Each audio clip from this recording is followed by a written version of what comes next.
हमारी सुबह को और भी तरोताजा बना देती है। अब जब सर्दियों का मौसम है तो क्यों ना चाय पर एक चर्चा हो जाए। इस चर्चा को सुनते सुनते ही आपका मन भी चाय पीने के लिए जरूर होने लगेगा। इसलिए हमारी ये आज की चर्चा चाय के शौकीनों को समर्पित है।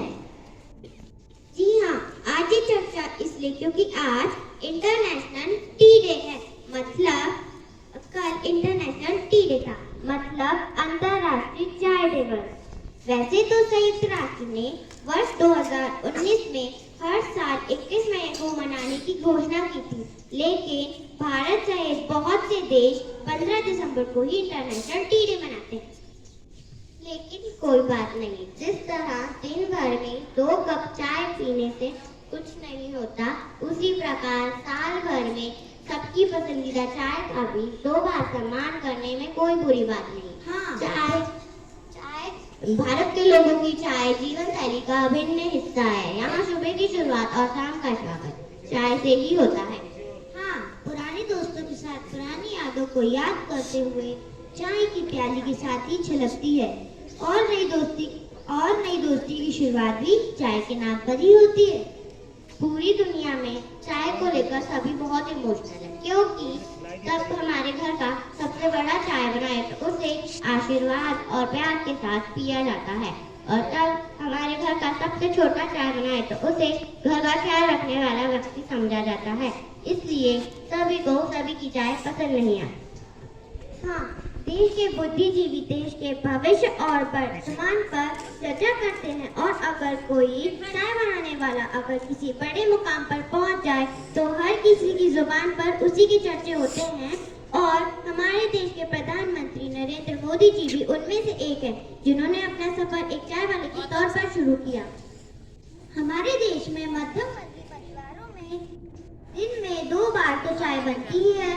इसलिए हमने आज चाय के इतिहास और उसकी किस्मों पर एक चर्चा तैयार की है, क्योंकि अगर मौसम ठंडा हो तो भी आपको चाय चाहिए, अगर आप खुश हैं तो भी आपको चाय चाहिए, अगर आप दुखी हैं तो भी आपको चाय चाहिए। अगर बारिश का मौसम है तो दोस्तों से कहते हैं चलो एक चाय हो जाए। चाय सम्मान की भी सूचक है। अगर आप किसी बड़े व्यक्ति के साथ चाय पीते हैं तो बाहर जाकर कहते हैं कि मैंने आज इतने बड़े व्यक्ति के साथ चाय पी। हाँ, पानी के बाद चाय पूरी दुनिया में सबसे ज्यादा पिए जाने वाला पेय पदार्थ है। मान्यता है कि चाय की खोज करीब 5000 वर्ष पूर्व चीन में हुई थी। तब चीन के इतिहास के दूसरे सम्राट सेन नो अपनी सेना के साथ किसी दूर दराज के इलाके में कुछ देर के लिए रुके थे। उन्हें उबला पानी पीने की आदत थी। उनके किसी सेवक ने उनके लिए पानी उबाला तो पास ही मौजूद एक पेड़ से कुछ पत्तियां टूटकर उस पानी में गिर गईं। उस पानी का रंग ब्राउन हो गया और किसी ने भी उस पर ध्यान नहीं दिया। जब सम्राट ने उसको उबला पानी समझकर पिया तो उन्हें उसका स्वाद बहुत अच्छा लगा और तरोताजगी महसूस हुई। तब से चीन में चाय पीने की परंपरा शुरू हुई। जी हाँ दोस्तों, आपको तो यह पता ही होगा कि चीन में चाय को चा कहा जाता है, और चीन में सोने से भी 20 गुना ज्यादा चाय की कीमत है, क्योंकि हमें जिस पेड़ से चाय की पत्तियां मिलती है वो पेड़ नष्ट हो चुका है। इसलिए चीन में सोने से भी 20 गुना ज्यादा चाय की कीमत है। अरे चीन के अलावा भारत के दार्जिलिंग में एक चाय की कीमत 2 लाख रुपए प्रति किलो तक हो सकती है। कहते हैं कि आज की तारीख में भारत और चीन चाय के सबसे बड़े उत्पादक हैं। भारत में चाय का परिचय करवाने का श्रेय अंग्रेजों को जाता है। अंग्रेजों ने 1830 में चाय के बागान लगाने शुरू किए थे। पूरी दुनिया में वैसे तो चाय की 20,000 किस्में पाई जाती है, पर मुख्य रूप से 6 तरह की चाय पाई जाती है। पहली, दूध और पानी से बनने वाली, जो आप सभी के घर में बनती भी है, आप सभी पीते भी है। दूसरी, ग्रीन टी, जिसका आजकल फैशन चल रहा है। तीसरी, ब्लैक टी। चौथी, व्हाइट टी। पांचवी, हर्बल टी। और जिसका सबसे आखिरी में नंबर आता है वो है टूलॉन्ग टी। टी बैग के जरिए थॉमस सलेवन ने 1908 में चाय बेचना शुरू करा था। उन्होंने छोटी छोटी पोटलियों में चाय भरकर बेचना शुरू करा था।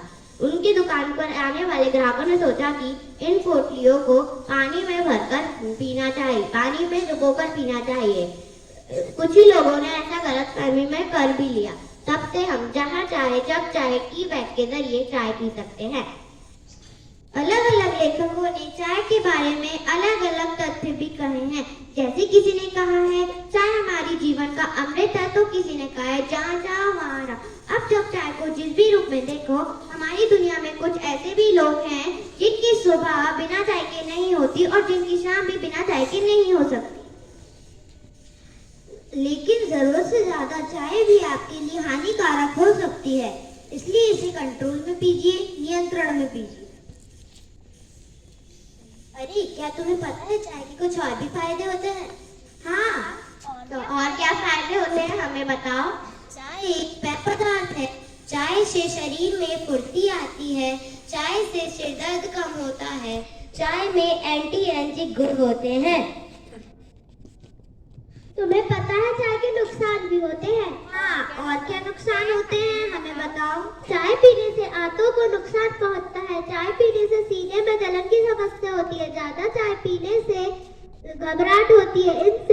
इसमें निकोटीन नामक एक पदार्थ है जो स्लो पॉइजन का काम करता है। अरे वाह बच्चों, तुमने तो चाय के बारे में बहुत अच्छी जानकारी दी। Thank you. Look at here once everyone.